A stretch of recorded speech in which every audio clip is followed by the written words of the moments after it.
really think outside of the box.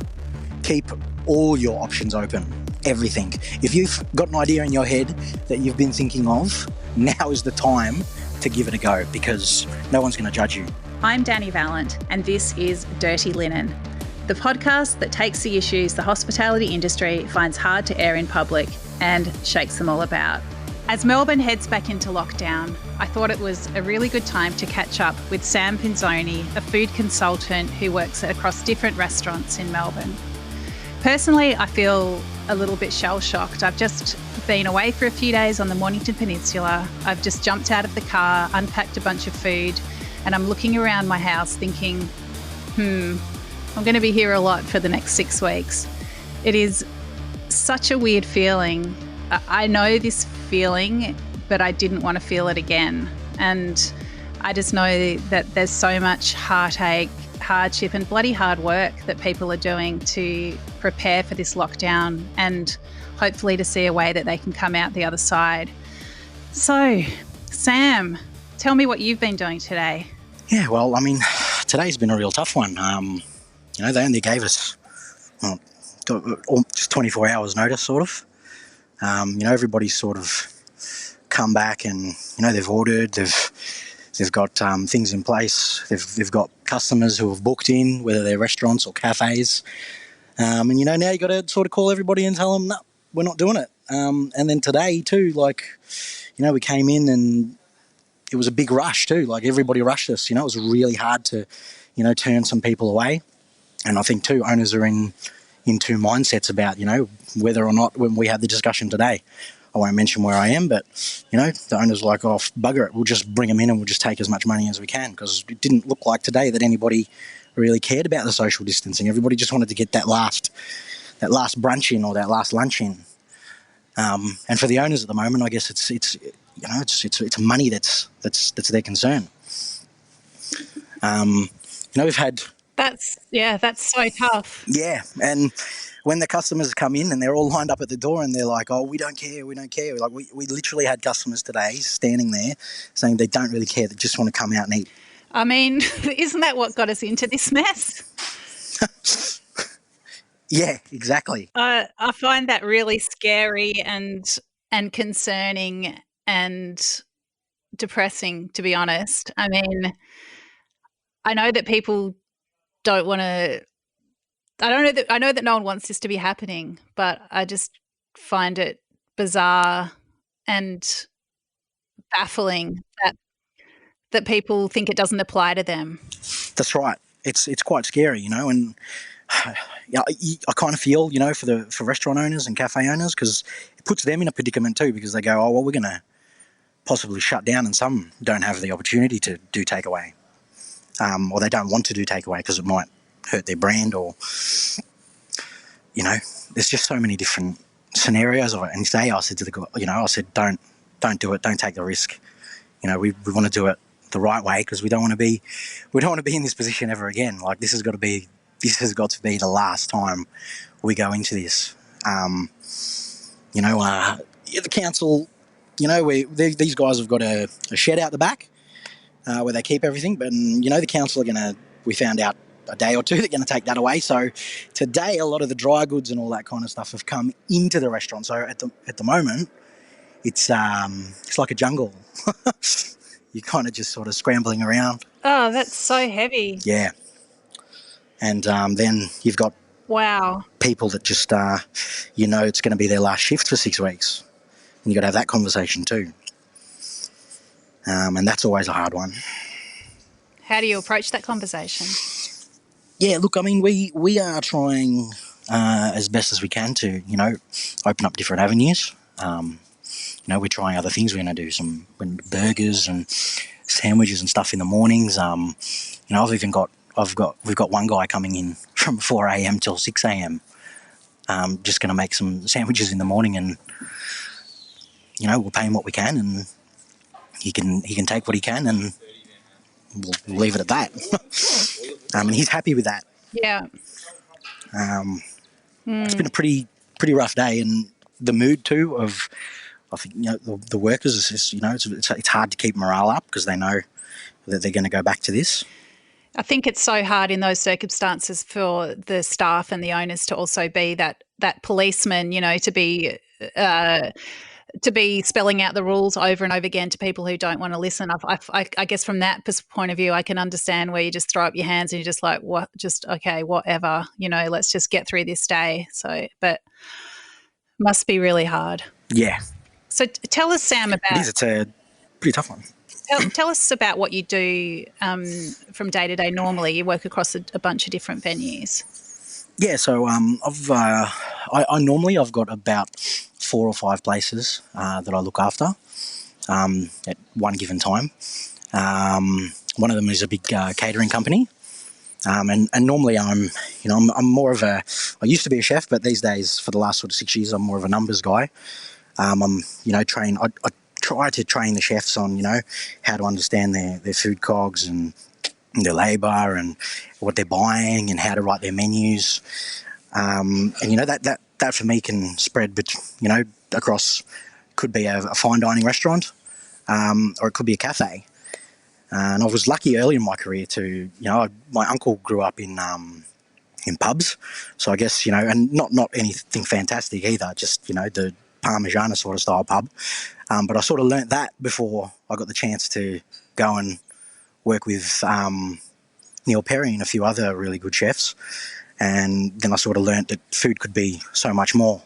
And now I sort of focus my career on just really teaching people and business owners too, because business owners sometimes they think that they're going to come into this thing and they're going to make millions of dollars, but that's just not the case.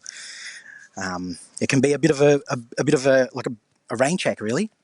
And it's hard conversations to have with people sometimes. They just think, yeah, we're just going to buy the best of the best and we'll open up and we're just going to make it a heap of money. But unfortunately, most of the time, I'd say about a good 90% of the time, restaurants close down, and cafes too. Do you reckon you can tell, when you walk into a restaurant that's just opened, whether they're the 90% or the 10%? Yeah, definitely. I can tell by the attitude of the owner. I can tell by the way that they've done it up. Most of the time, it's just about when you walk. You just feel it when you walk in. I've been doing it for nearly close to 20 years now, and you just get that feeling. Like you walk in and you go, okay, so they've spent $100K just on the bar, and they've spent another $100,000 in the kitchen, and no one's really thought about anything. And then the cool room's the world's smallest cool room, but then they want to have everything on the menu. And then the chef that they've hired is a really great chef, but he hasn't really thought about what he's put on the menu. He's got, certain flowers on certain dishes and certain garnishes, and you're just like, well, geez, have we costed any of this? I know we all think that, and I've done that myself at the younger ages. I thought, yeah, we're going to open and we're going to be the bee's knees, and then you open up and there's nothing. You're just sort of twiddling your thumbs, and then you got 12 chefs in the kitchen standing there doing nothing, 15 staff on the floor. Tell me what you think when you see nasturtium written on a menu. Yeah, when I see something like nasturtium or anything that's sort of like a specialty item, for me, that's almost locking yourself into like a debt, like a menu debt, I like to call it, because that's not always going to be the case that you're going to get that. I mean, I know a lot of people, for instance, like I see, garlic chive flowers and stuff like that, and I think, you're actually putting yourself in danger with that, because as a customer, they're going to read it and they're going to go, oh yeah, I've never heard of a garlic chive flower or a nasturtium before. I might order that. And then, who knows, maybe it didn't come this morning. I'd say to the chefs or the owners, when I go through the menus with the chefs, I always say to them, when you put flowers or something neutral, instead of mentioning all the fruits that you're going to put on the dish, maybe, or a porridge or whatever you're going to do, just maybe saying their spices, and then the waiters can sort of tell them what's going on, because we all know that you don't always get what you've ordered, and it can be a nightmare. And it can be quite expensive too. And then at the end of the day, the customer pays the price, because one, they they get told that they're going to have the dish, but it's not on there, and then two, the owner's going to pay the price because I'm pretty sure these days everybody's pretty tech savvy. A review's going to pop up somewhere. Someone's going to say something. Always happens. I didn't get mine at Stursham. Yeah, exactly. And it's a nightmare too. Even though it's just peppery stuff. But yeah, they look so good on Instagram, don't they? If you don't get that shot, did it really happen? They do, exactly. So Sam, I know that you've got, you're definitely one for training chefs coming up through the industry, certainly in that, the numbers side of things and how important it is to have the back end of a business good. But how do you think that the current to and fro and this horrible roller coaster of coronavirus is going to affect young chefs in terms of their training and what they're able to learn in restaurants? Yeah. Look, I think it's hard because the menus at the moment, sort of what we're putting in place in two places that I'm doing at the moment, they're not menus that anybody's going to really, spark a creativity. You're not going to get any creativity out of it. They're fairly standard things. So I think it's hard for a chef to learn their trade in a time like this. I think it's really hard for a chef to learn their trade in a time like this, not just creativity-wise, but sort of everything, and morale being the worst thing. I think is, I used to hate it when I was an apprentice, and you'd be just in your kitchen by yourself, maybe for the first. I mean, I'm talking like pubs back in the day, but they'd get the apprentice to start early in the morning, and you'd be in there for 2 hours by yourself, maybe, and that's kind of sort of what. You're going to see now is, owners are going to go, okay, well, we're going to pick and choose who we need, and, you're going to work 4 or 5 hours today, and then you're going to go home, and then the next one's going to come in and he's going to work a few hours, and it's hard to keep the morale up when there's just, 2 or 3 people in the place and you're not ticking over anything. And you don't get those ideas bouncing around? Yeah, no, you definitely don't get those ideas because chefs need that camaraderie. They need that they need the passion to flow. It's very hard when you're in there by yourself and you've got no one to talk to.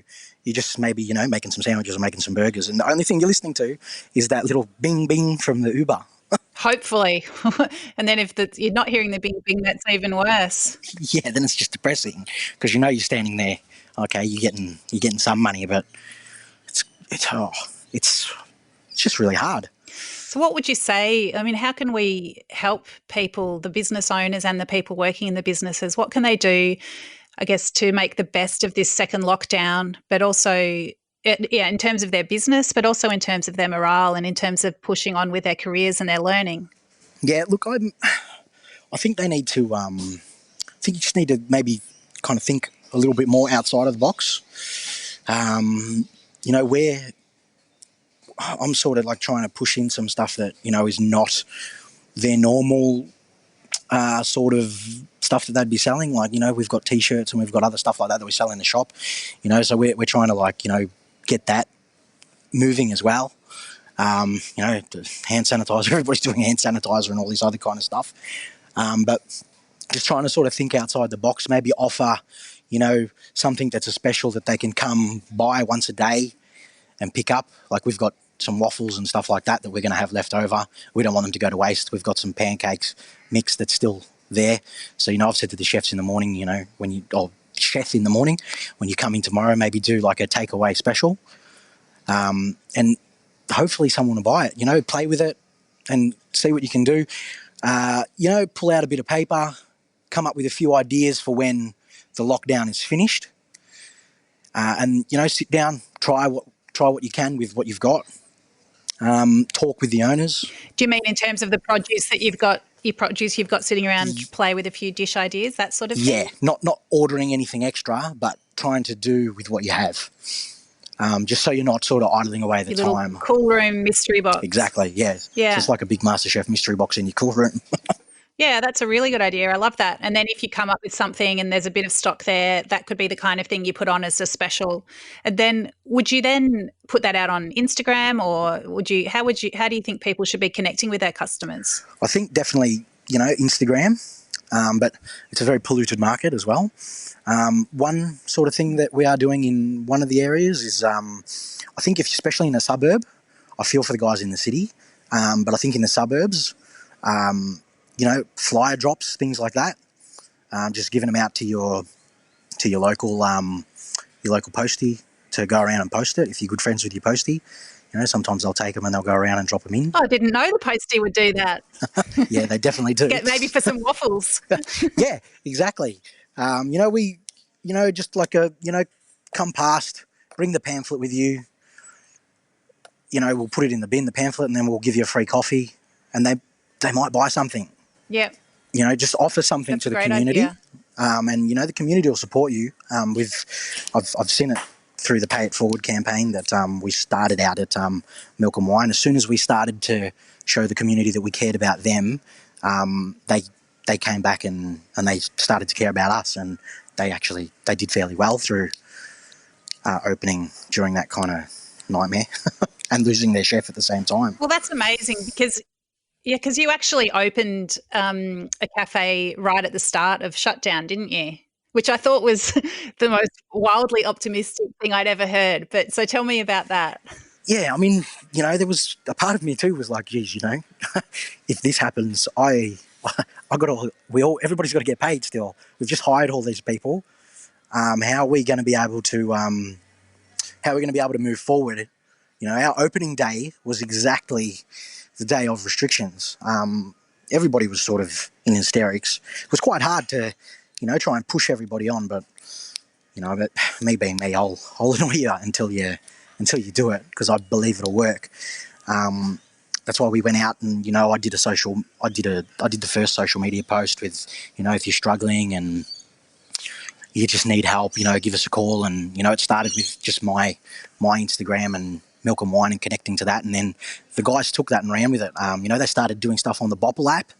The owners physically got involved. So I think that's another big thing is, if you really want to succeed right now as an owner, you need to be in your business. You need to be seen there. People, I think they like to see the owner there, especially community sort of, suburby style cafes and restaurants. They like to see that the owner's still there and cares, especially in a time of need like right now. And that's sort of how it started. The owners were getting in their cars and doing deliveries and dropping them off to people who couldn't leave. And even me, myself, as an Are You OK ambassador, like every now and then, I try to do one good thing a year. And, sometimes you meet some people and you just go, wow, you know what? My life isn't that bad. Yeah. So you are an Are You OK ambassador, Sam. So tell us more about that and about, how you think mental health is going at the moment in the Melbourne hospitality industry. I think, I've been an Are You OK ambassador now since 2016. I've done a lot of we did Taste of Melbourne in 2017 and then went to Sydney and did that, and we raised $10,000. It's only small amounts, but it's more about getting the message out there that people can actually have a chat about it and not feel left alone. And I know, growing up when I did in hospitality, if you were sort of the person to put your hand up and say, hey, look, I'm having a bit of a mental breakdown, they'd kind of look for the next person to come and take your job. It wasn't sort of something. It was a bit of a weakness rather than something we talked about. And for me, back when I was 19, 20, when I was working at Rockpool, that was a bit daunting for me. I was like, geez, you got to have tough skin. I don't know how many times I went home and was in a bit of a state. And I've suffered with suicide and stuff when I was younger. I'm open to talk about it now because I find if you talk about it, it's a little bit more natural, and then you'll find that people will, not everybody will want to talk about it. You'll find some people who will just sort of brush it off and go away from it because it's a bit uncomfortable to talk about. But then there are people out there who actually care, and you'll be surprised. It's normally the people that you don't really know, or the people that you might not get along with. They kind of understand this kind of stuff, and in hospitality, especially in the kitchens, what chefs are like. Everybody wants that top position, especially when you're working in those big restaurants. They want that top tier position. They want to be the one standing on the pass next to the chef. They want to be the next head chef in that venue. They want to be, the next gourmet traveller, superstar, whatever it have you. So it can be hard to talk to people about it. So I think the industry itself these days is much better. There's a lot more resources out there, like Are You OK? You've always had Beyond Blue, but more so I think Are You OK with their approach and how they sort of handle things, with their pamphlets, and you can see them all over the bus stops since the pandemic sort of started. They really put themselves out there, and they give back. And you see the chefs too, like Neil Perry, Miguel Maestra, myself, Manu, all those guys. They sort of, they jump on that bandwagon of trying to make it a little bit more comfortable.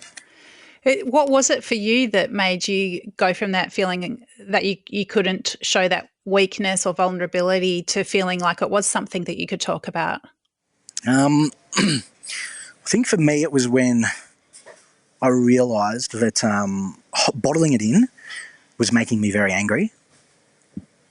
I know that I would take, when I was chasing like chef's hats and stuff like that, I had a good team with me for a good 8 years. And, I used to take it out on them. I know I did. And then one day it kind of hit me. I just was like, you know what, Sam? I think this is not good. I'm passing on something that maybe I'd learnt in a way. And I kind of just thought to myself, it's almost like an addiction. Like you got to stop it somewhere. Someone's got to be able to go, okay, enough's enough. Let's try and do something else. I had a friend of mine, a very good friend of mine, tell me, why don't you go try and, talk to a psychologist or a psychiatrist or something like that. And that's when it changed for me, because after I started talking about it to somebody who I didn't know, I was like, wow, actually, this works.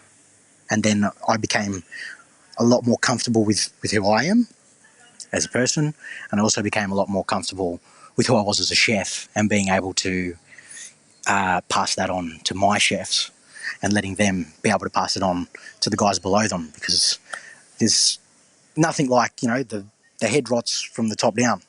I come in, I'm yelly, I'm not in a great mood, I'm yelling at everybody, I take it out on people, and then, the sous chefs will go take it out on the next below, the chef de parties, and then the chef de parties will take it out on the commies, and then the commies are going to go take it out on the apprentices, and then, whoever's next down the line, normally the waiters or something, they're going to feel it.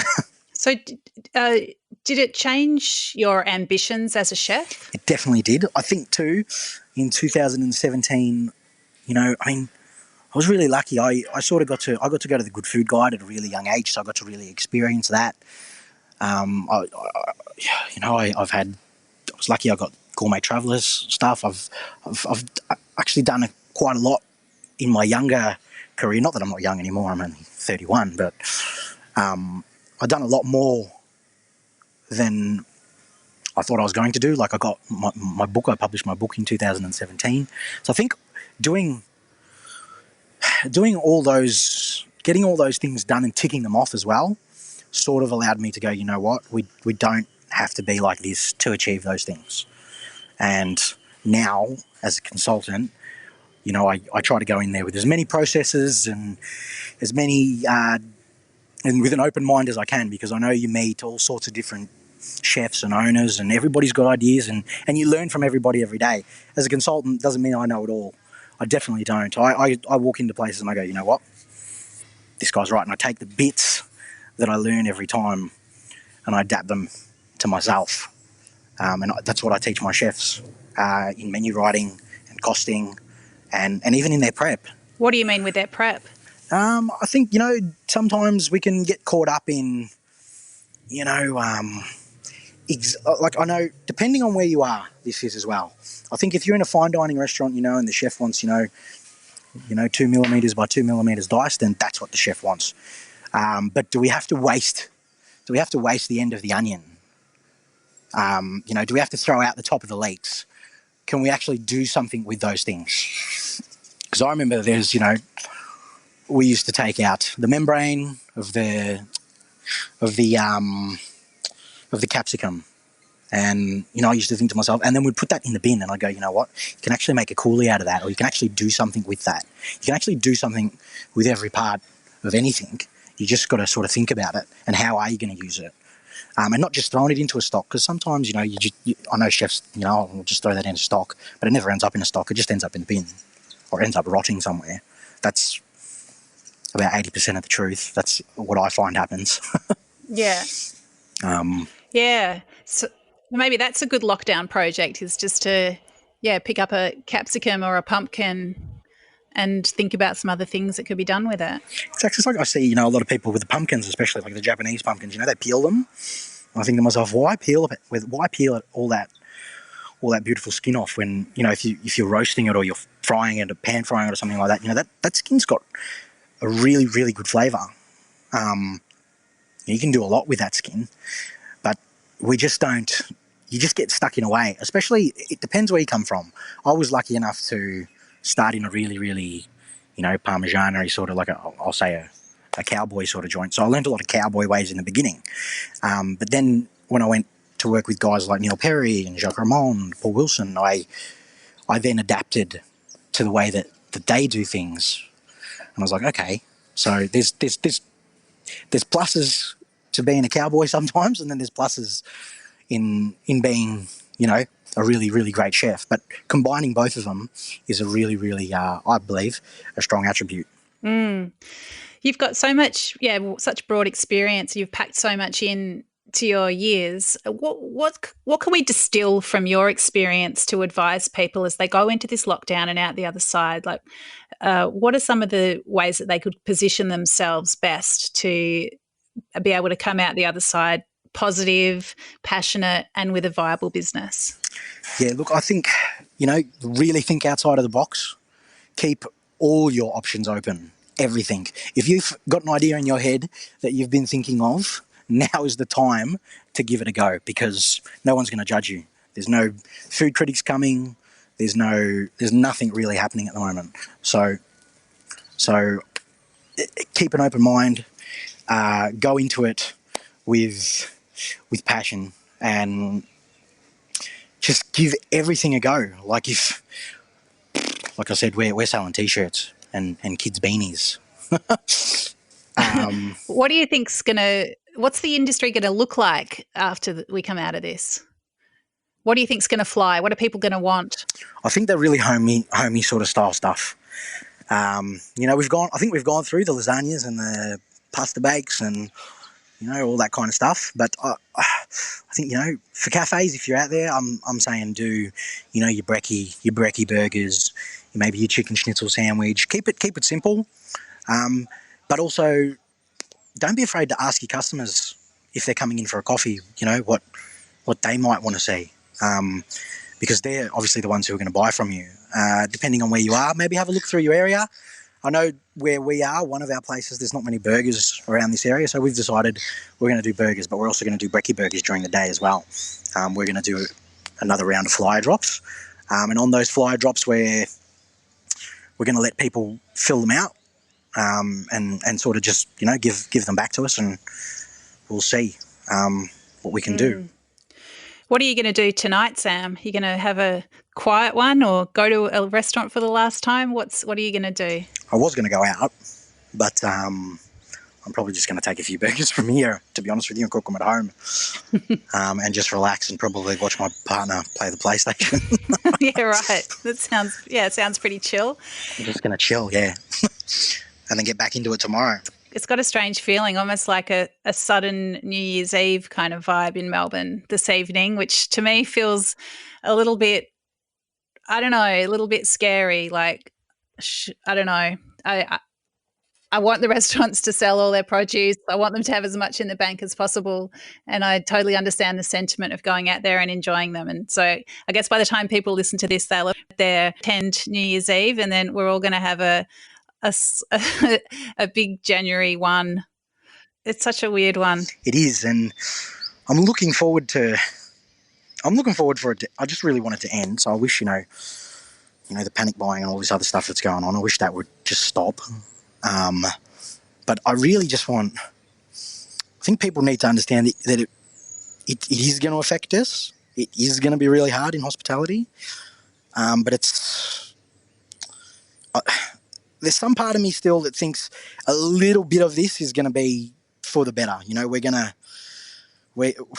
learn to be a lot cleaner. We're going to learn to be, more health orientated. I think a lot of things are going to change.